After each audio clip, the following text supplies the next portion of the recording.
இன்னைக்கு வந்து ரொம்ப ஸ்பெஷலான ஆட்கள். ஏதோன்னு ஒரு படம் டீசர் பார்த்துருப்பீங்கன்னு நினைக்கிறேன். ரொம்ப இயல்பான ஒரு டீசர் அது. ஒரு BMW வரும், இந்த பக்கம் பார்த்தீங்கன்னா ஒரு குட்டியான வந்து நிற்கும். நமக்கு எல்லாம் தெரிஞ்ச கலை ப்ரோ, வெல்கம். சக்தி டைரக்டர் 2 பேர் வந்திருக்காங்க. ரெகுலரான ஷோ இல்லை, ஜாலியாக நான் பாட்டுக்கு என்ன வேணால் பேசலாம். ப்ரோ என்னென்னா உங்கள் வளர்ச்சி என்னென்னா சும்மா இந்த ஷோக்காண்டி சொல்லல, அந்த ஒரு இப்படி தலைக்கணம் இல்லாத வளர்ச்சி. அதாவது ஒரு ஹீரோவாக ஒரு போஸ்டர்லேருந்து அதை தாண்டி இன்னைக்கு ஒரு படத்தை ஃபுல்லாக ஹோல்ட் பண்ணுற அளவுக்கு வந்து என்னாச்சு. பட் அன்னைக்கு என்ன கலையரசனோ அதே கலையரசன் தான் இன்னைக்கும். கண்டிப்பாக. எப்படி மெயின்டைன் பண்ணுறீங்க அந்த ஆட்டிடியூடு இதெல்லாம்?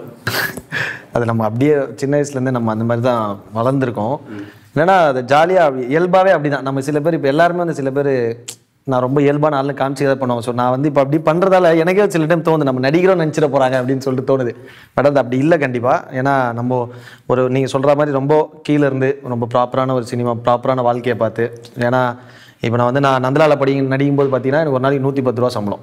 ஸோ வந்து பார்த்தீங்கன்னா எனக்கு அப்போ இன்னைக்கு எடுத்தீங்கன்னா நான் பயங்கரமான வாழ்க்கை எனக்கு இது. நான் இதெல்லாம் எதிர்பார்க்காத ஒரு லைஃப். ஸோ அப்படி இருக்கும்போது ஓகே ஆனால் எப்போவுமே நான் எனக்கு ஏதாவது ஒரு விஷயம் நடக்கும்போது இது பண்ணாலுமே நான் முன்னாடி எப்படி இருந்தேன்னு தான் நினச்சி பார்ப்பேன். ஸோ அதுதான் வந்து இனிமேல் நிரந்தரம். ஏன்னா இது எப்போனாலும் போகலாம். ஸோ அதனால் நம்ம அதை எதிர்பார்த்து எதுவும் பண்ணல. ஜாலியாக அப்படியே நம்ம ஜாலியாக ஃப்ரெண்டு. இப்போ நம்ம கூட பார்த்தீங்கன்னா ஒரு பெரிய ஆளும் ஃப்ரெண்டாக இருப்பார். நம்ம நார்மலாக இருக்க ஒரு எளிய மனிதரும் நம்ம கூட ஃப்ரெண்டாக இருப்பார். அவ்வளோ நம்ம அதேவாக தான் இருப்போம். எனக்கு இது வந்து ஆனால் இது சில விஷயங்கள் நடக்குது. பட் ஆனால் அது எதுவும் மாற்றம். நிறைய பேர் என்ன பெட்டு கட்டினாங்க மெட்ராஸ்க்கு அப்புறம், நீ வந்து ஒரு ஃபோன் பண்ணி நீ மாறுறப்பார், இதுக்கப்புறம் லைஃப் ஸ்டைல் மாறுது, நீ இப்படி மாறுறேண்ணா. இன்னையும் பார்த்தீங்கன்னா ஜாலியாக பைக் எடுத்துன்னு சும்மா கட்சி கட்டுன்னு போயிடுவேன், திரும்ப வருவேன். எதுவும் வந்து அதான் கிண்டல் பண்ணிருந்தேன். இது படம்னா ஒரு படம் கூட மேக்கப் போட்டு நடித்ததே கிடையாது. இப்போ நேற்று ஷூட் முடிஞ்சது, நைட்டு 2 மணி நேரம் ஷூட்டுனாங்க. வந்து 6 மணிக்கே பேக்கப் பண்ணிட்டாங்க. உடனே வந்து பைக்னா வந்து காஸ்டியூம் டிசைன் ஒருத்தர் பைக்கில் போகிறாரு. ஆனால் நான் அப்படியே வீட்டில் விட்டுருங்க அப்படின்னு. சார் சரிங்க சார், கார் புக் பண்ணுறேன், ஏன் சார் இப்படி பண்ணுறான்னு. ஏங்க இதுதான் பரவாயில்லைங்க, இதில் என்னங்க இருக்குது, பெரிய விஷயமா நம்ம ஒன்றுமே அப்படின்னு சொல்லிட்டு அப்படியே பைக்கில் ஜாலியாக வந்துட்டேன். ஸோ இங்கே என்ன கேட்கணும்னா, இப்படி ஒரு ஆட்டிடியூட் இல்லாத ஒரு ஹீரோ அப்படிங்கிறப்போ அது எவ்வளோ ஈஸி படம் எடுக்கிறது? ஆக்சுவலாக ஸ்கிரிப்ட் முடிச்சுட்டு ஒரு ஹீரோ தான் இந்த படத்தை ஹோல்ட் பண்ண முடியுன்றது ரொம்ப ஸ்ட்ராங்காக நம்புறேன். ஹீரோ மீன்ஸ் இன்றைக்கி ஹீரோ தான் எல்லாமே ஆகிடுச்சு. நம்ம என்ன தான் வந்து ஒரு நல்ல படைப்பை கொடுத்தாலும் அதை கொண்டு போய் சேர்க்கறதுக்கு ஹீரோன்னு ஒரு பிம்பம் தேவைப்படுது. ஸ்கிரிப்டை முடிச்சுட்டு ஒரு ஹீரோக்காக இருக்கணும். பேர் சொல்லனா ஒரு முக்கியமான ஹீரோஸ் எல்லோரும் பார்த்தோம். எல்லாருக்கும் கதை பிடிச்சிருக்கு, நான் பண்ணுறேன். ஆனால் வெயிட் பண்ணுவேன், டைம் ஆகும், லேட் ஆகும். ஸோ அவங்களுக்கான சோர்ஸஸ், அவங்களுக்கான ரெக்குயர்மெண்ட்ஸ்லாம் வேறு இருந்தது.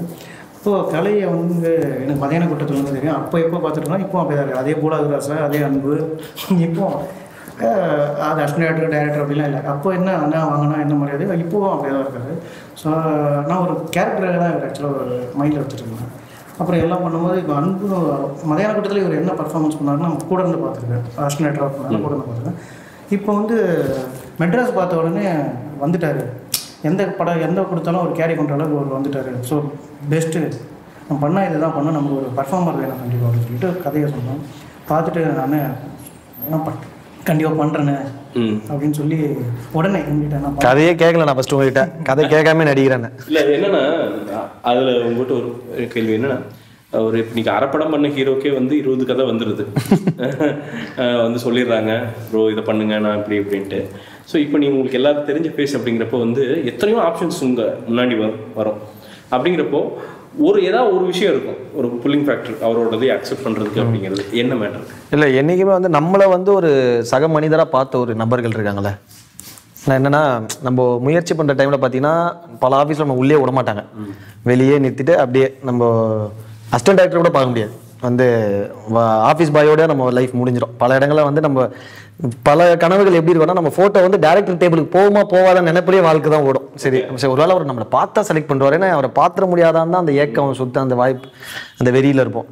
அந்த மாதிரி இருக்கும்போது அப்பயும் பார்த்தீங்கன்னா இப்போ சக்தி என்ன இருக்கட்டும், இப்போ நான் ஒர்க் பண்ண டேரக்டர்ஸ் எல்லாருமே பார்த்தீங்கன்னா எனக்கு ஏதோ விதத்தில் இது முந்தின கனெக்ட் ஆனவங்க தான். நான் மெட்ராஸ்ன்ற ஒரு படம் வந்து என் லைஃப் ஒரு விதமாக மாறும்போது நான் வந்து சுயநலமாக எதுவும் எடுத்துக்காமல் நான் வந்து என்னை யாரெல்லாம் வந்து நான் முந்தின டைமில் இப்போ நான் சில பேரை ஃபாலோ பண்ணியிருப்பேன். ஆனால் மதியான கூட்டம் நான் நடித்ததுலாம் மிக முக்கியமான காரணம் இவர் தான். என்ன பார்த்தீங்கன்னா, நான் தாடி வளர்த்துட்டேன், கேரக்டர் கேட்டு போகிறேன். அவங்க சொல்கிறாங்க தம்பி இந்த மாதிரி கண் வச்சு தான்ப்பா நாங்கள் கேரக்டர் தேடணும், பட் ஆனால் இப்போ செலக்ட் ஆகிட்டாங்க, உனக்கு இல்லைப்பா ஆடிஷன் மட்டும் பண்ணிட்டு போ அப்படின்னா பண்ணிவிட்டு நான் வந்துட்டேன்.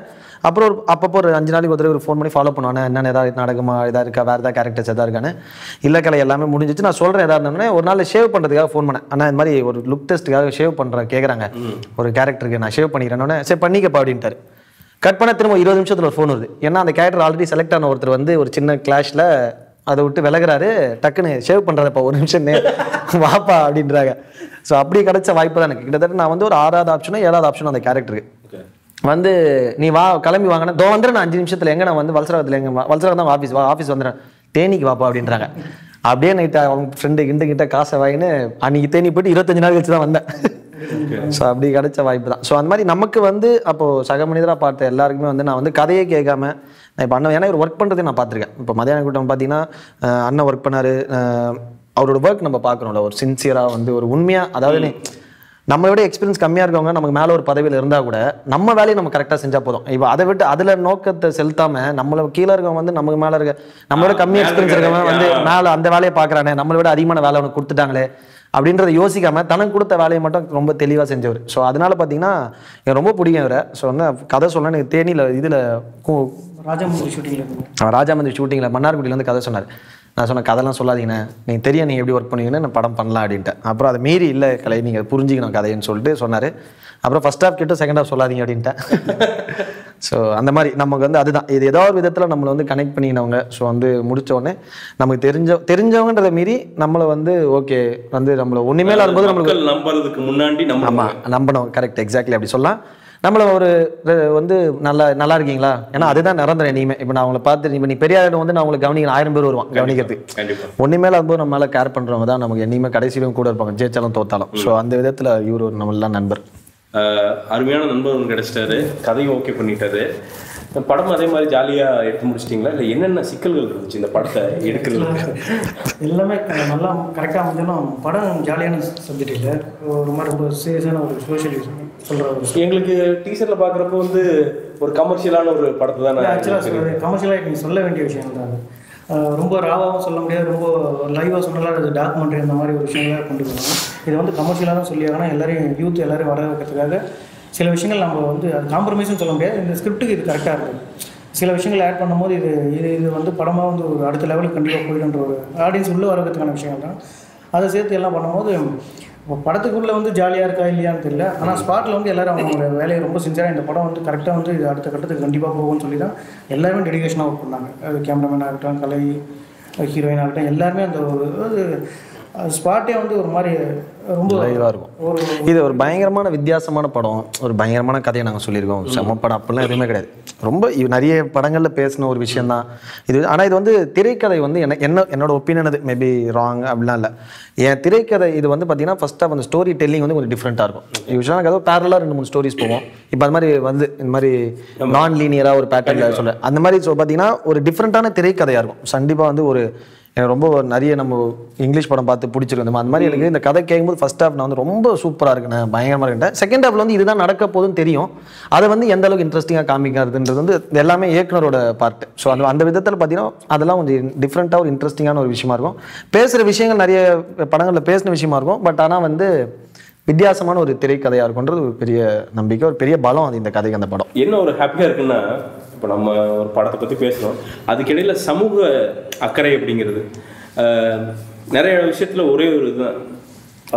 மேக்கர் எப்படியோ அதுதான் வந்து படைப்பு. சமூக அக்கறை உள்ளே இருந்ததுன்னா அது எப்படியோ அந்த படத்தில் வந்து அவங்க என்ன கமர்ஷியல் பண்ணாலும் அதுக்குள்ள ஒரு சமூக அக்கறைத்தனம் வந்து இது பண்ணிடுது. படைப்பாளியோட விஷயங்கள் எடுத்துட்டாலும் அது யாராலையும் ஒன்றும் பண்ண முடியாது. அது அவங்களுடைய மனநிலையும் அவங்க பழகின விஷயங்கள் அவங்க படித்ததும் அது தன்னை மீறி வெளியே வந்துதான் ஒரு படைப்பாளியாக அது வந்து மாற்றம் இல்லை ப்ரோ. இங்கே ஒரே ஒரு கேள்வி கேட்கணும். ஒரு இயக்குனரா ரொம்ப சமூகம் சார்ந்த ஒரு கருத்தை நீங்கள் வந்து எடுத்துகிட்டு முன்னாடி போய் நிற்கிறீங்க, படமாக எடுக்கணும்னு நினைக்கிறீங்க. சுற்றி இருக்கிறது வந்து பெரும் படம் படைத்த ஒரு சமூகம், படத்தை மட்டும் பிரதானமாக பார்க்குற சமூகம். நம்ம சமூகத்தை பார்க்குறோம்.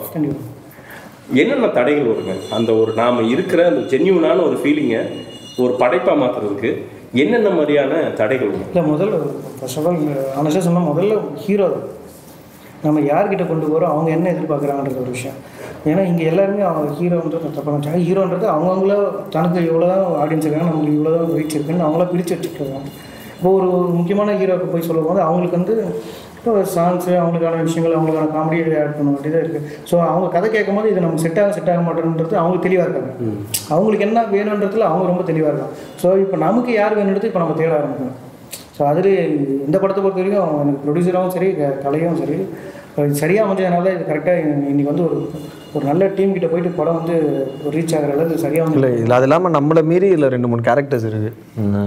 கௌதம்னு ஒருத்தர் நடிச்சிருக்காரு, அப்புறம் கிருஷ்ணா ஒருத்தர் நடிச்சிருக்காரு, அப்புறம் இது எல்லாமே ஒரு நம்ம இவர் வேளாராமூர்த்தி சார், நம்ம நரேன் சார் மாதிரி எல்லாமே இது ஆக்சுவலாக ஒரு பேரல் ஸ்டோரிஸ் மாதிரி தான் இருக்கும். எனக்கு அதான் நான் இந்த கதை கேட்டால் சொன்னேன். ஏன்னா இப்போ நான் இருக்கிற ஒரு நிலைமைக்கும் வந்து இப்போ நீங்கள் சொல்கிற மாதிரி நம்ம சின்ன சின்ன கேரக்டர்ஸ் நடிச்சிருக்கோம், ஜூனியர் ஆர்டிஸ்ட்டாக போயிருக்கோம், அதுக்கப்புறம் வந்து ஹீரோ ஃப்ரெண்டாக நடிச்சிருக்கோம், அதுக்கப்புறம் வந்து கொஞ்சம் கொஞ்சமாடி முன்னேறும்போது என்னால் வந்து இந்த இவ்வளோ சீக்கிரமாக வந்து ஒரு லீட் ரோலாக நடிக்கணுன்றது ஃபர்ஸ்ட் ஆஃப் ஆல் எனக்கு விருப்பமும் இல்லை. அது வந்து நான் அதை நோக்கி நான் பயணிக்கவும் இல்லை. நான் ரொம்ப யோசித்தேன். இவர் சொல்லும்போது நான் சொன்னேன் நான் பண்ணலாம். அப்போ கூட என்ன சொன்னேன்னா அந்த கேரக்டர் நான் பண்ணிட்டுமான்னு கேட்டேன். இந்த கிருஷ்ணான்னு ஒரு கேரக்டர், ஆமா சொன்னேன். நான் என்ன சொன்னேன், கிருஷ்ணான்னு ஒரு கேரக்டர், கௌரவன் ஒரு கேரக்டர், இந்த 2 கேரக்டர் நான் ஏதாவது பண்றேன். நீங்க ஏதாவது ஒரு ஹீரோ போட்டுருங்க, தர்மான்னு ஒரு கேரக்டர், கௌரவன் ஒரு கேரக்டர், யாரோ ஒரு ஹீரோ போடுங்க. நான் இந்த 2 கேரக்டர் ஏதாவது பண்றேன், இன்ட்ரெஸ்டிங்கா இருக்கு, இது பண்ணா என்ன ஏத்துப்பேன்.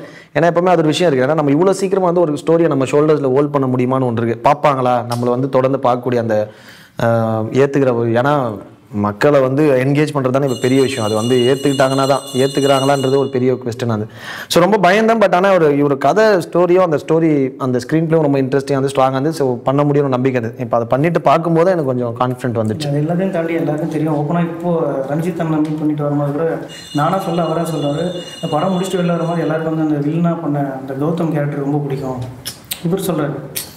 ஆக்சுவலாக எத்தனை ஹீரோ அதை சொல்லுவாங்க இல்லை, இது பெருமையாகலாம் இல்லை. ஆக்சுவலாக எத்தனை ஹீரோ அதை சொல்லிட்டு வெளியில் வரணும், என்னென்ன நம்ம சொல்லாமல் இப்படி பண்ணோம். ஏன்னா டாமினேட் பண்ணியிருக்கு. ஓகே, டாமினேட் மீன்ஸ்னா அந்த கேரக்டர் ஸ்ட்ராங்காக இருக்குது. இது வந்து யாரையும் டாமினேட் பண்ணுறது. உதாரணத்துக்கு இப்போ மெட்ராஸ் கூட முடிச்சுட்டு எல்லாம் வெளில வந்த உடனே எல்லாருக்கும் பளிச்சுனே இன்னும் ஒளிமுறைவே இல்லை, எல்லாரும் தெரியுது அன்பு. ஸோ அன்பு ஒரு கேரக்டர் பண்ணுறாரு அப்படின்னா அன்பு தான் பெரிய ரீச்சு. ஸோ அதுக்காக வந்து அந்த படத்தில் வந்து ஹீரோ இல்லையா அவங்களுக்காக இல்லைன்னா இருக்காங்க. பட் முடிச்சுட்டு எல்லாரும் உண்மைங்கிறது ஒன்று தானே.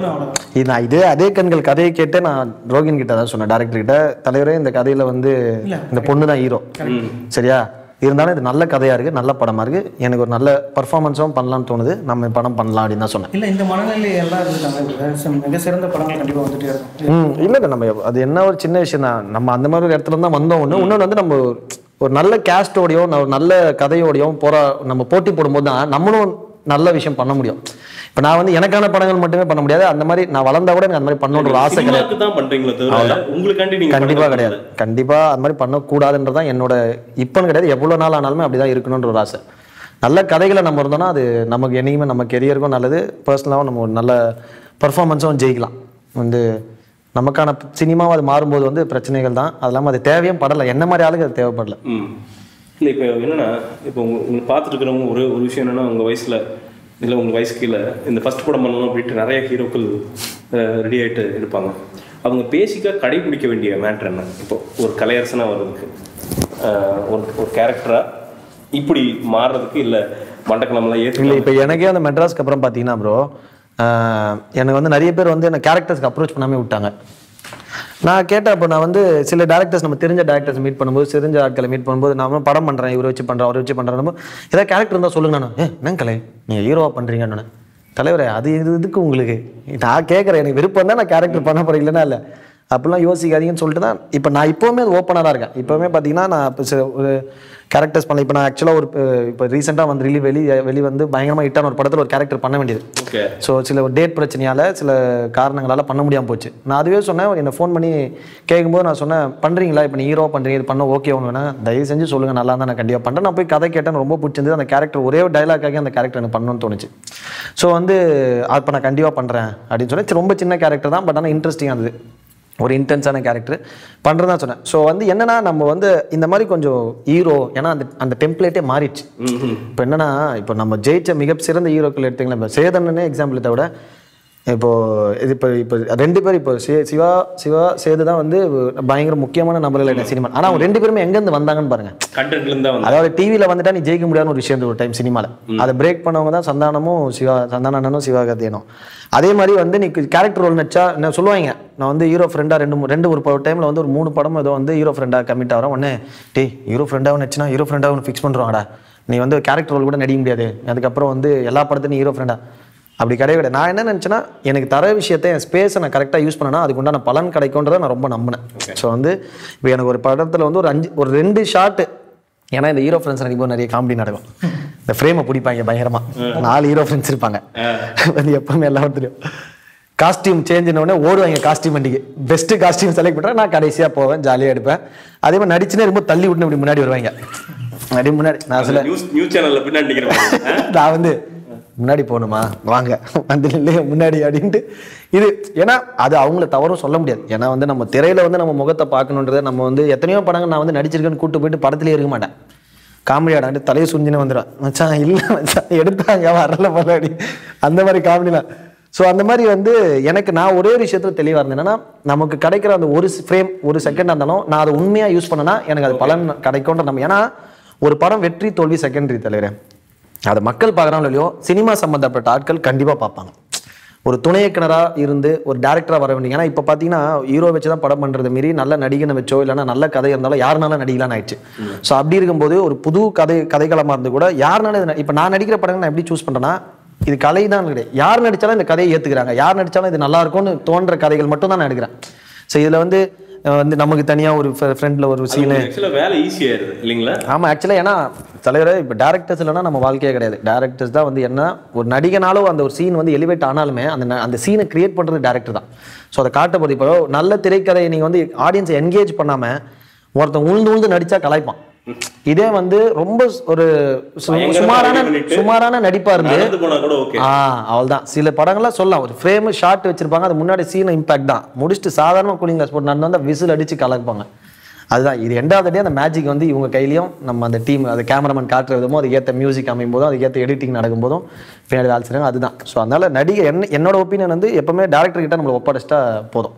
அதை மீறி நம்ம நடிப்பா சில விஷயங்கள் அந்த கேரக்டர் தான் ஜஸ்டிஃபை பண்ண முடியும், அதை வந்து மெழுகேற்ற முடியும்னா அதை பண்ணா போதும். அதுதான் நம்ம வேலை. ஆமாம். இது டெக்னிக்கலா இந்த படம், ஏன்னா இப்போ ஒரு நியூஸ் வந்துச்சு அபியன் நபி அப்படின்ட்டு, ஒரு சக்திவேலன் ஃபிலிம் ஃபேக்ட்ரி அப்படின்ட்டு நல்ல ஒரு டிஸ்ட்ரிபியூஷன் கம்பெனி, அவங்க தரமான படங்கள் பண்ணிட்டு இருக்காங்க. அப்புறம் திடீர்னு பார்த்தா அபியன் நபி அப்படின்னு உள்ள ஒரு ஈக்குவேஷன் வருது. அப்போ இன்ட்ரெஸ்ட் ப்ரொடியூசர்ஸ்க்கு வந்து இந்த படத்து மேலே ஜாஸ்தி ஆகுது. அது சாதாரணமாக நடக்காது, அது 2017 நடக்கிறதுங்கிறது. இப்போ படங்கள் என்ன நடக்கும்னா எல்லாம் வருவாங்க, ரிலீஸ் கிட்ட வந்து எல்லாரும் கிளம்பிடுவாங்க. இது இன்னும் ஒரு நடக்குன்றது எல்லாராலையும் ஜட்ஜ் பண்ண முடியும். ஸோ இது வந்து போக போக படம் ரிலீஸ் கிட்ட வந்து ஒவ்வொன்றா ஆட் ஆகும்போது ரொம்ப சந்தோஷமாக இருக்குது. நம்ம சரியான விஷயம் நடந்துட்டுருக்கு, கரெக்டாக பண்ணிட்டுருக்கோம், அது சரியான இடத்துல போய் சேர்ந்துன்ற ஒரு நம்பிக்கை கரெக்டாக நடந்துட்டுருக்கு. டெக்னிக்கலாக இந்த படம் இவ்வளோ நல்லா வந்திருக்குன்னு ஒரு நம்பிக்கை இருக்குது. வர்றதுக்கு என்னென்னலாம் ஒர்க் உள்ள போயிருக்கு? இல்லை ஆக்சுவலாக மொத்தமாக இந்த படமாக எடுத்துகிட்டா எல்லாருமே பேசுகிறதுக்கு ஸ்க்ரீன் பிளே ஒரு பெரிய காரணமாக இருக்கும்.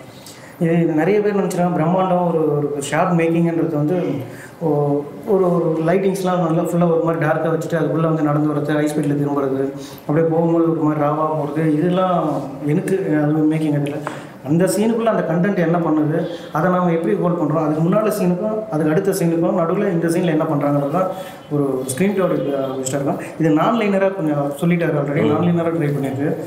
ஒரு 3 கேரக்டரோட பாயிண்ட் ஆஃப்ல ஒவ்வொரு இடத்துல கதை போகும், அது எங்கே வந்து லிங்க் ஆகுது, அந்த லிங்க் ஆகிற இடத்துலேருந்து என்ன நம்ம ஒரு பிரச்சனையை வந்து ஓப்பன் பண்ணி விட்டுட்டு அதை வந்து எப்படி நம்ம கனெக்ட் பண்ணி அந்த இடத்துல வந்து நிற்கிறோன்றது தான் ஒரு பெரிய விஷயம். அது இன்ட்ரோ பிளாக் வந்து நிற்கும் போது அது படமாக வந்து பயங்கர ஹாப்பி எல்லாருக்கும். இங்கே ஃபஸ்ட் டைம் நம்ம கூட்டு வந்து காமிச்சதே சக்தி அண்ணன், அதுக்கப்புறம் சிவகுமார் சார், அப்புறம் அபியன் நபி.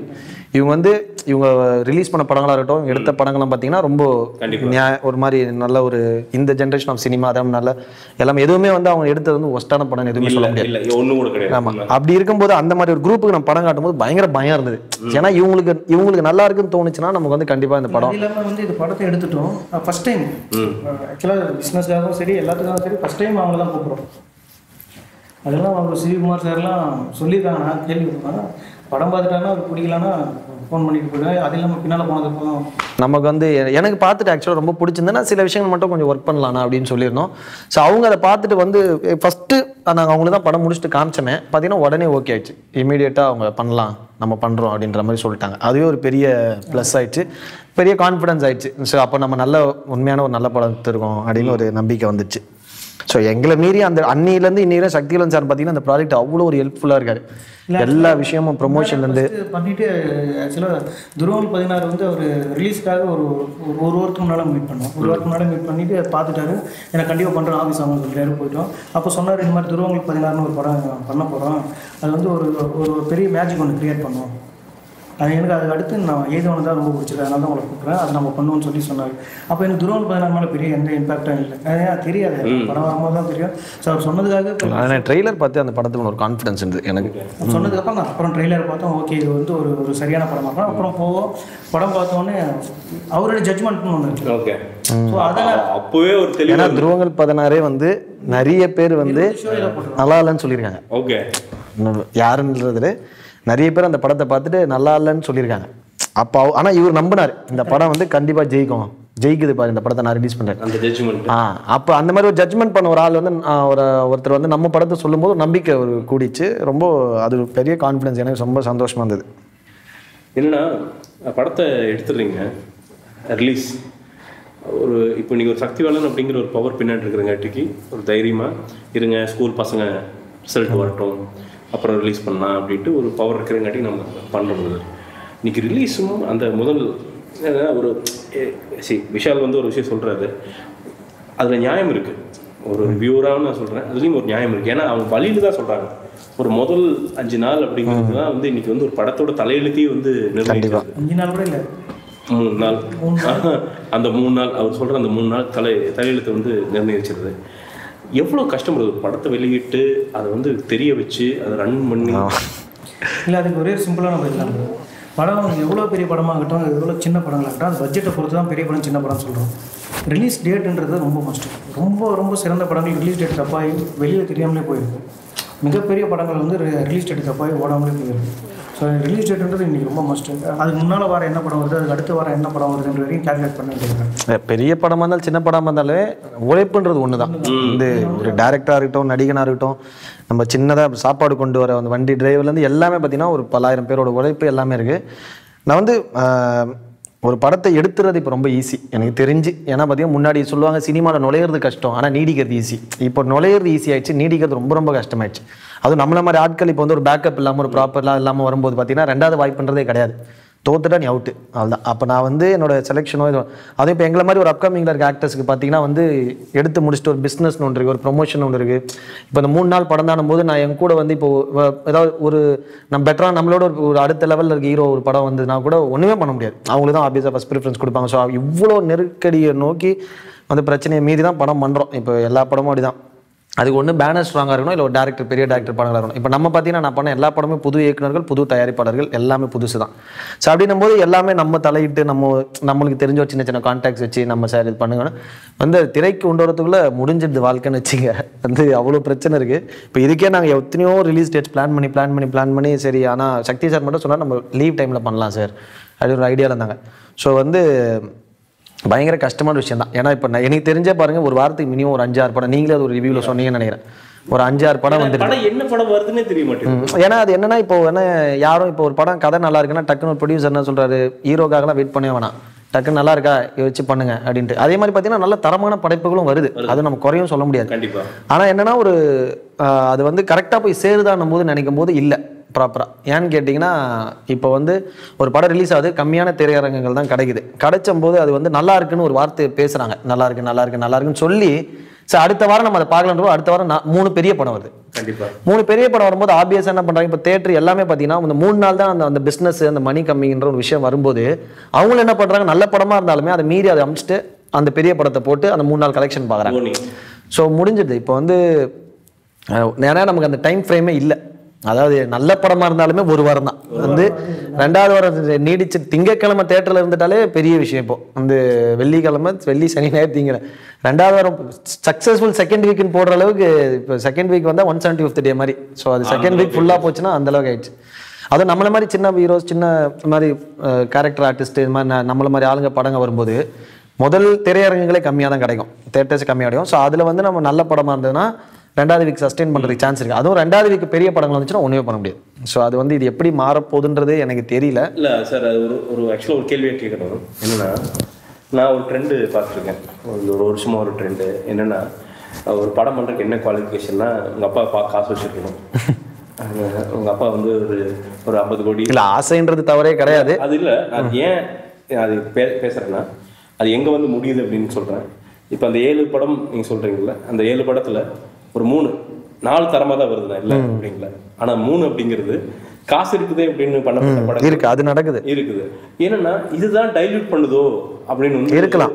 ஒரு கேள்வி எழுந்துட்டே இருக்குது. என்னன்னா, காசு இருக்கேன்னு படம் பண்ணுறது ஈஸியாகி போச்சு இன்னைக்கு. அதே 30 நாள் ஸ்கெட்யூல். ஏன்னா அதே இல்லை, எல்லாமே மாறிச்சுல தலைவரே. இப்போ சினிமாவே வந்து இப்போ ஃபிலிம் டிஜிட்டலாக மாறினதுக்கு அப்புறமே சினிமா பயணம் மாறிடுச்சு. இப்போ பார்த்தீங்கன்னா முன்னாடி ஒரு ப்ராப்பர் டெம்ப்ளேட் இவர் பார்த்தீங்கன்னா எப்படியும் ஒரு 5-6 படம் ஒர்க் பண்ண மாட்டீங்களா அசிஸ்டன்ட் டேரக்டரா? 5-6 படம். இப்போ வந்து நீங்கள் நல்ல கதை இருந்து உங்களுக்கு திறமை எத்தனையோ பேர் ஒர்க்கே பண்ண படம் பண்ணுறாங்க, ஆனால் எத்தனை ஜெயிச்சிருக்கு. ஸோ இப்போ நம்ம வந்து அந்த ப்ராப்பரான சினிமாவை கற்றுட்டு, சினிமோட்டோகிராஃபிலேருந்து, டேரக்ஷன்லேருந்து, நம்ம ஆக்டிங்லேருந்து எல்லாமே பார்த்தீங்கன்னா ஒரு ப்ராப்பரான ஸ்கூலில் வந்து ஒரு குரூப் இருக்குது, அந்த டக்குன்னு முதல் படம் பண்ணி ஜெயிச்ச குரூப்பும் இருக்குது. ஸோ வந்து அது இப்படி இருக்குல்ல. இப்போ இந்த மாதிரி என்ன ஆச்சுன்னா, நீங்கள் சொல்கிற மாதிரி யாருனாலும் என்னன்னாலும் பண்ணலான்ற மாதிரி ஆயிடுச்சு. அது எண்ட் ஆஃப் த டே வந்து அதில் வந்து நல்ல விஷயங்களும் நடக்குது, தவறான விஷயங்களும் நடக்குது. நீங்கள் சொல்கிற மாதிரி நீங்கள் அதை டைல்யூட் பண்ண, அது ஆக்சுவலாக எனக்கும் அது நான் இவ்வளோ நாள் யோசிக்கிறேன். நீங்கள் சொல்கிற மாதிரி அதுவும் லாஜிக் தான். இந்த மாதிரி நிறைய வரதால அவன் எது வந்து குவாலிட்டியான ப்ராடக்ட் என்ன சொல்லுவாங்க, இது சிம்பிளாக என்ன சொல்லுவாங்க, நான் ட்ரை பண்ணும்போதெல்லாம் பார்த்தீங்கன்னா யார் நடிக்கலாம், இப்போ யாருனாலும் நடிக்கலாம் அப்படின்வாங்க. ஸோ அந்த மாதிரி நம்ம இது வந்து எல்லாருமே என்ன நினைக்கிறாங்கன்னா, சினிமா வந்து ரொம்ப ஈஸி அந்த மாதிரி. அதுவும் ஒரு துறை தான், ஒரு ஆர்ட். இதை நான் வந்து பணம் சம்பாதிக்கணும், நான் ஒரே படம் நடிச்சுட்டு அடுத்த படம் 5 கோடி சம்பளம் ஆயிடும், கோடீஸ்வரன் ஆயிடணும் அப்படின்றதுக்காக நான் வரல. எனக்கு இந்த படம், எனக்கு இந்த கலைத்துறை பிடிக்கும். சின்ன வயசுலேருந்து பார்த்தீங்கன்னா இதை பார்த்து நான் வளர்ந்துருக்கேன். ஒரு ஆசை இருக்குது, நடிக்கணுன்ற ஆசை இருக்குது. எனக்கு வந்து இந்த ஆர்ட்டை லவ் பண்ணி தான் நான் வரேன். அதான் பார்த்தீங்கன்னா இப்போ நான் வந்து முடித்த படங்கள் எல்லாம் பார்த்தீங்கன்னா, நம்ம பணத்தை எதுலேயுமே, எந்த படத்துலையுமே ஒரு பணத்தை முன்னிறுத்தி எதுவுமே பண்ணல. எனக்கு முடித்த படங்கள்லேருந்து அவ்வளோ விஷயங்கள் நடக்க வேண்டியிருக்கு, பண விதியாக சொல்கிறேன். பட் எதுவுமே நான் வந்து என் கலையை வந்து நான் விரும்பி வந்த ஒரு விஷயத்தை பணத்தை முன்னிறுத்தி நான் அதை அசிங்கப்படுத்த விடான்ற ஒரே எண்ணத்தில் இருக்கேன். நான் வளர அதுக்கு சரி, எனக்கு பணம் யாரும் வரலையா, ஆனால் அதுக்கு உண்டான தகுதியை மட்டும் நான் ஏற்றிக்கணும். கடைக்கோடி ஒரு தமிழன் இங்கே ஒரு ரிமோட் வில்லேஜில் இருக்கிற ஒரு ஆள் எய்தவனை பார்க்குறான். இந்த படத்துலேருந்து என்ன எடுத்துகிட்டு போவான் அவங்க வீட்டுக்கு? கண்டிப்பாக இது நம்மளுடைய கதை அப்படின்றது முதல்ல ரிலைஸ் பண்ணுவோம். இல்லை நமக்கு தெரிஞ்சவங்களுக்கு யாருக்காவது நடந்திருக்க கதை, இல்லை கேள்விப்பட்ட கதையாக இருக்கும் கண்டிப்பாக. அதுதான் இதை நான் எழுதும் போது நம்மளுக்கு அது ஒரு விஷயம் தான். இந்த படத்தை ஏன் உள்ளே வந்து பார்க்கணுன்னு ஒரு விஷயம் இருக்குது. அப்போ பார்த்துட்டு அவன் வெளியில் போகும்போது என்ன யோசிப்பான் அப்படின்ற ஒரு விஷயம். இது 2 தான். இது 2மே வந்து அவன் கண்டிப்பாக அவன் கேள்விப்பட்ட கதையாகவும், இல்லை அவன் நடந்ததாவோ, இல்லை எங்கேயாவது பேப்பரில் படித்ததாவோ கண்டிப்பாக அது இருக்கும். அதை ரியலைஸ் பண்ணிவிட்டு அவன் வெளியில் போகும்போது இனிமேல் வந்து நம்ம பையனை படிக்க வைக்கணும், காலேஜ் சேர்க்கணும் அப்படின்ற மாதிரி ஒரு சின்ன அவேர்னஸ் ஒன்று க்ரியேட் ஆகும். ஏன்னா அது சரியா இருக்கா இல்லையான்றது ஒரு ஜஸ்டிஃபை பண்ணுறதுக்கான ஒரு விஷயம் அவேர்னஸ் கிரியேட். ஸோ மொத்தம் அந்த கல்வி சிஸ்டம் மேலேயே ஒரு கேள்வி போட்டிருக்கீங்க. கண்டிப்பாக சொல்லலாம், கண்டிப்பாக அப்படி இருக்கும். அது வந்து படத்துடைய சுவாரஸ்யம். அது ஒர்க் பண்ணும்போது உங்களுக்கு அந்த சீரியஸ்னஸ் புரிஞ்சுதா அந்த கதையை? நம்ம அதான் இந்த மாதிரி விஷயங்கள் நம்ம தொடர்ந்து கவனிக்கிற ஒரு ஆள் தான். ஸோ இந்த மாதிரி விஷயங்களை ஸோ அதனால வந்து சொல்லும்போது ஒவ்வொருத்தரும் ஒரு விஷயம் சொல்லிக்கிறோம். சொல்லும் போது கூட வந்தாரு, இல்லை எங்கள் சித்தப்பா பையன் சம்திங் ஆமாம் பொண்ணு சித்தி நடந்தது இப்போதான் முடிஞ்சது, 1 வாரம் ஆச்சு, 10 நாள். அது போயிட்டு இருக்கும்போது கேமராமேன் சொல்லுவார், அவருடைய ஃப்ரெண்டுக்கு வந்து இப்போ தான் கொடுத்தோம், இந்த மாதிரி நடந்துச்சு அப்படின்னு சொல்லுவாங்க. இல்லை இந்த மாதிரி விஷயங்கள் நம்ம தொடர்ந்து கவனிக்கிற ஒரு ஆள் தான். ஸோ அதனால பார்த்தீங்கன்னா சொல்லும்போது ரொம்ப ரிலேட் பண்ணிக்கிற ஒரு விஷயமா தான் இருந்தது. அதே மாதிரி ரொம்ப தேவையான ஒரு விஷயமா இருந்தது. அதே மாதிரி சொன்ன மாதிரி நம்ம மெசேஜாகவும் சொல்லிடக்கூடாது. ஏன்னா இப்போ வந்து அப்படியே சொல்றதும் தெரியக்கூடாது, படமாவும் இருக்கணும், கருத்தும் இருக்கணும். ஆமா, நான் வந்து ரொம்ப அவர் சொன்ன படம் ஒரு விஷயத்தை கிரியேட் பண்ணது அதுதான். இவ்வளவு பெரிய ஒரு மெசேஜை வந்து ஒரு கமர்ஷியலா வந்து உள்ளுக்குள்ள ஒரு ஸ்கிரீன் பிளேல ஒன்று சொல்லல. இது அப்படியே சொல்லியிருந்தா ஒரு ஒரு ஸ்ட்ரெயிட்டான விஷயமா சொல்லியிருந்தா இது ஒரு 10-11 தான் மாறி இருக்கும். இப்போ ரீசெண்டாக வந்த ஒரு படத்துல படம் பேர்லாம் வேணா, ரீசெண்டாக வந்த ஒரு படத்துல வந்து இதே மாதிரி ஒரு கதை களத்தை தான் பேசியிருக்காங்க, வந்து பேசியிருந்தாங்க. அதுவும் ஓகே, அந்த மாதிரி இது வந்து பேசப்படும். என்னன்னா இது ஒரு மாஸ் மீடியா. நம்ம வந்து இப்போ படத்து மூலியமா நிறைய விஷயங்களை மாற்றலாம். ஸோ வந்து மாற்ற முடியுதோ இல்லையோ, அட்லீஸ்ட் இப்படி நடக்குதான்னு அவங்களை யோசிக்க வைக்கலாம். ஸோ வந்து மாற்றம்ன்றது அவங்கவுங்க தனிப்பட்ட நபரோட விருப்பம். ஸோ வந்து இது பார்த்தீங்கன்னா ஒரு சின்ன விஷயத்தை கிரியேட் பண்ணோம். ஸோ இப்படி இருக்கு, ஸோ இப்படி இருக்கு இந்த விஷயத்த இந்த மாதிரி விஷயங்களை போய் இந்த மாதிரி நம்ம மாட்டக்கூடாது, இந்த மாதிரி நம்ம வந்து யோசிக்கக்கூடாதுன்றது கண்டிப்பாக உணர்வாங்கன்ற எங்களோட நம்பிக்கை. அப்படி உணர்ந்தாங்கன்னா அதுதான் நம்ம படத்தோட மிகப்பெரிய வெற்றின்னு சொல்லலாம்.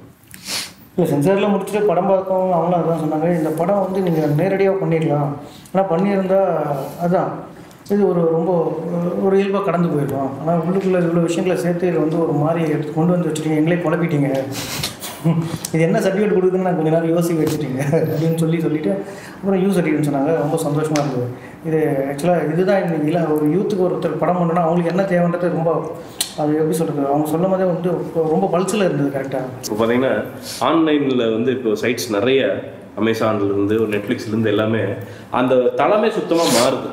நாளைக்கு ஒரு காலத்தில் வந்து டிஸ்ட்ரிபியூஷன் அப்படிங்கிறது ஒரு கிளிக் ஆஃப் பட்டனில் எனக்கு தெரிஞ்சு படம் எடுத்துட்டு சென்சார் முடிச்சுட்டு சென்சார் பண்ண வேண்டியது இருக்குவான்னு கூட தெரியல, பண்ணாம அந்த கண்டென்ட் அப்படியே கிளிக் பண்ணி மாறலாம் டிஸ்ட்ரிபியூட் பண்றது. அதான் டிஜிட்டல் தான் ஃபியூச்சர் ஆஃப் சினிமா. ஃபியூச்சர் கண்டிப்பாக டிஜிட்டல் கையில் தான். எனக்கு தெரிஞ்சு படம் வந்து போக அது 5 வருஷம் ஆகலாம் இல்லை 10 வருஷம் ஆகலாம், படம் ரிலீஸ் ஆகிற அன்றைக்கே கண்டிப்பாக வந்து ஆன்லைன்லேயே ரிலீஸ் ஆகும், சேட்டலைட்லாம் ரிலீஸ் ஆகும். அதாவது நான் சொல்கிறது வந்து HD வீட்டிலேருந்து பார்க்குற கண்டிப்பாக இது நடக்கும்.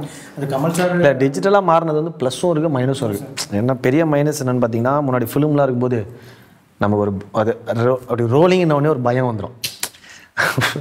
அது இப்போ புது டேரக்டர்ஸு வந்து இப்போ எங்களுக்குலாம் பார்த்தீங்கன்னா இவர் இப்போ பிரேம் சார் இப்போ சினிமாட்டோகிராஃபர் வந்து பார்த்தீங்கன்னா நாங்கள் ரொம்ப நாள் எத்தனை நாள் ஷூட் பண்ணோம், ஒரு 50 நாள் ஷூட் பண்ணியிருப்போம். இந்த கதையும் அதுதான் தேவைப்பட்டது, அது பண்ணிடுச்சு. இப்போ சில படங்கள் பார்த்தீங்கன்னா அதிக நாட்கள் படைப்பிடிப்பு ஆகிடுது. அது பார்த்தீங்கன்னா இப்போது ஒரு ஷாட்டுக்கு ஒரு சீனுக்கு வந்து ஒரு 20 ஷாட்டு தேவைப்படுதுன்னா 70 ஷாட் எடுக்கிறாங்க. ஃபிலிம் ரிமூவ் பண்ண மாட்டாங்க, கார்டு தான் டெலிட் பண்ணிடலாம் ஒன்று. இது யாரோட பிரச்சனையாகுதுன்னா கடைசியில் எடிட்டரோட பிரச்சனையாகுது. எடிட்டர் டேபிள் இப்போ 20 ஷாட்டுக்கு தேவையான ஒரு சீனுக்கு 70 ஷாட் இருந்தால் அவருக்கே என்ன பண்ணணும்னு தெரியாது. அது ஒன்று வந்து பர்ஃபார்மன்ஸாக என்னோட ஆக்டராக நான் ஃபீல் பண்ணுறது சொல்கிறேன். இது வந்து I maybe wrong also, but ஒரு ஆக்டராக என்னோட பிரச்சனைன்றதை நான் பேசுகிறேன்.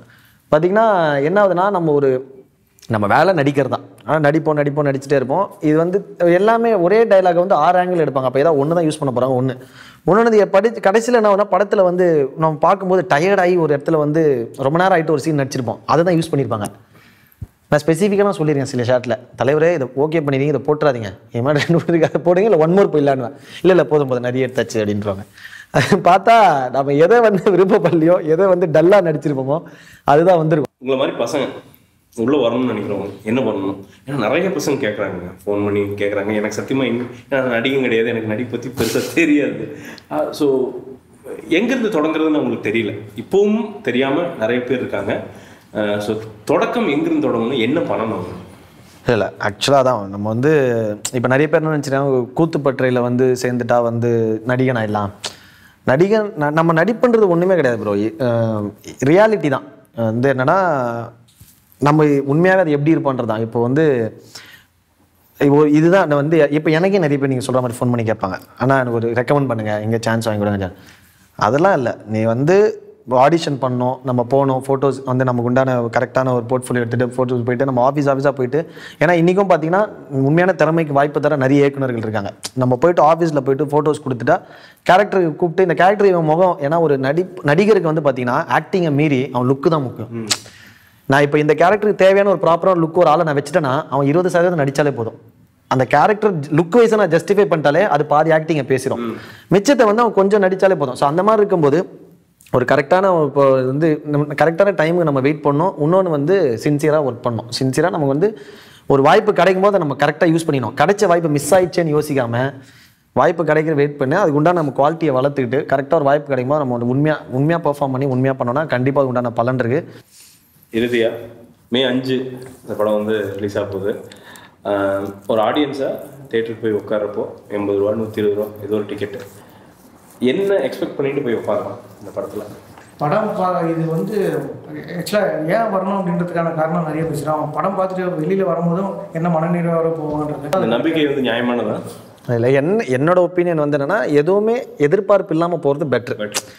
எனக்கு வந்து ஒரு படம் இப்படி தான் இருக்கும். நம்ம ஒரு இப்போது சில படங்கள் பார்த்தீங்கன்னா எதிர்பார்த்து போகிறால் தானே பிடிக்காமல் போயிடும். இப்போ வந்து அதனால தான் நம்ம நிறைய ரிவ்யூஸ் கேட்க மாட்டோம், பண்ண மாட்டோம். வந்து பார்த்திங்கன்னா பயங்கரமான படம்ன்றாங்க, நம்ம போய் பார்த்துட்டு சுத்தமாக பிடிக்காது. ஆனால் இந்த படத்தை ஏன் இவ்வளோ கொண்டாடினாங்கன்ற மாதிரி தோணும். ஸோ அதனால் ஒரு பர்சனலான ஒரு ஒப்பீனியன் வந்து எந்த ஒரு படமே, எங்கள் படம் கிடையாது, எந்த ஒரு படமே வந்து நம்ம எதிர்பார்ப்பே இல்லாமல் பிளாங்காக போய் உட்காந்தோன்னா அந்த படம் சொல்கிறது நம்ம கேட்டு அதை நம்ம புரிதலை எடுத்துகிட்டு வந்துட்டே இருக்கலாம். இந்த படம் இப்படி தான் இருக்கும் நான் முடிவு பண்ணிட்டு போடாது, அவங்க என்ன நினச்சி எடுத்துறாங்க அவங்களுக்கு தான் தெரியும். அவ்வளோதான். அது வந்து அங்கே உள்ள நம்ம பிளாங்காக போயிட்டோம்னா அது வந்து ஜாலியாக வந்துடும். இந்த படம் இப்படி தான் இருக்கும், இது இப்படி தான் எக்ஸ்பெக்ட் பண்ணணும் நம்ம ஒரு விஷயம் ஃபிக்ஸ் பண்ணிட்டோன்னா அவன் வேற ஒரு விஷயம் சொல்லியிருப்பான், அது ஆக்சுவலாக நம்ம பிளாங்காக போயிருந்தா பிடிச்சிருக்கும். அது மாதிரி வேற விஷயம் நம்ம எதிர்பார்த்து போனாலும் பிடிக்காம போயிடலாம். ஆனால் கண்டிப்பாக நல்ல ஒரு படம், ஒரு ரொம்ப தேவையான ஒரு படமாக இருக்கும், ரொம்ப ஒரு நேர்மையான ஒரு படம். ஸோ வந்து கண்டிப்பாக எல்லாரும் பார்க்கணும், எல்லாருக்குமே பிடிச்ச ஒரு படமாக டெஃபினட்டாக இருக்குன்றது என்னோட பெரிய நம்பிக்கை. கண்டிப்பாக நல்லாயிருக்கும், சூப்பராக இருக்கும். சினிமாவில் இது ஒரு ஃபஸ்ட்டு ஸ்டேஜ் அப்படின்னு நினைக்கிறேன். இதை கண்டிப்பாக இதுக்கப்புறம் கிமு கிபி மாதிரி கியே அப்படி அந்த மாதிரி வந்து எய்தவனுக்கு அப்புறம் அப்படிங்கிற ஒரு கலெக்ஷன் வருது இருக்கலாம். அண்ட் எவ்வளோ தூரம் போனாலும் நான் இதே மாதிரி ஒரு கலெக்ஷன் கிட்ட பேசலாம் அப்படிங்கிற நம்பிக்கையும் எனக்கு வந்துருச்சு. இதை மாதிரி நிறைய பேர் நம்மகிட்ட சவால் பண்ணியிருக்காங்க, இன்னி வரைக்கும் அதை நான் நிலைநிறுத்துறேன். அதே மாதிரி பார்த்தீங்கன்னா, ஏன் நான் முன்னாடி முயற்சி பண்ண டைமில் பேசாத ஆட்கள் இருந்திருக்கேன், இப்போ நல்லா பேசுகிற ஆட்கள். ஆனால் அவங்ககிட்ட நான் அப்போ எப்படி பேசணும் அப்படியே நான் இப்பயும் பேசுகிறேன். ஸோ அதனால் வந்து நம்ம என்றைக்கும் மாற மாட்டோம், அது ஜாலியான விஷயம். சார் ரொம்ப ஹாப்பி, வாழ்த்துக்கள். ஒரு நேர்மையான நல்ல சமூக கருத்துள்ள ஒரு படத்தை பண்ணியிருப்பீங்கன்னு நம்புகிறேன். மே 5 வந்து எப்படி இந்த சிறு படங்கள்லாம் பெருசாக ஜெயிக்குதோ, சிறு படங்கள்னு சொல்லல தரமான படங்கள் பெருசாக ஜெயிக்குதோ, அந்த வரிசையில் இந்த எய்தவனும் வரணும் அப்படிங்கிறது வந்து என்னுடைய வேண்டுகோள், வேண்டுதல் எல்லாமே.